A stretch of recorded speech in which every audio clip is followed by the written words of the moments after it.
आज हम बना रहे हैं पुदीने और कच्चे कैरी की चटनी। इसके लिए पहले हमें धनिया चाहिए।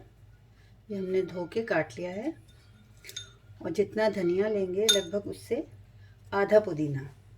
पुदीना ज़्यादा हो जाएगा तो उसमें थोड़ी कड़वाहट हो जाती है। ये हमने धो के साफ़ करके पुदीना डाला है।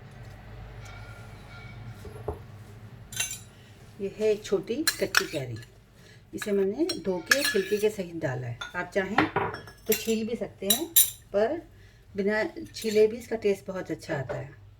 ये 4 हरी मिर्चें और ये थोड़ा सा पुदीना अदरक है।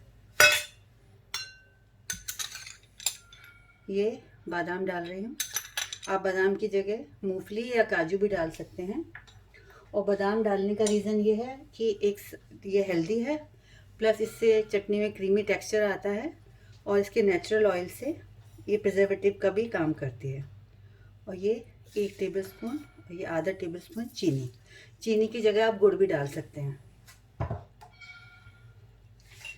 ये 1/4 टीस्पून हींग,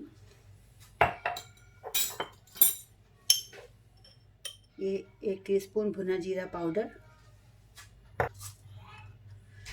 1 टीस्पून काला नमक, आधा टीस्पून सफ़ेद नमक।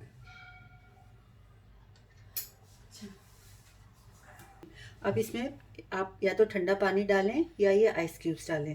आइस क्यूब डालने से ये है कि पुदीना काला नहीं पड़ता, चटनी का रंग अच्छा रहता है। क्योंकि मिक्सी चलते वक्त गर्म हो जाती है तो कई बार पुदीना और धनिया काला हो जाता है। अब हम इसको ग्राइंड करेंगे। अब ये चटनी बनकर तैयार है। इसे आप फ्रिज में 10-15 दिन तक आराम से रख सकते हैं।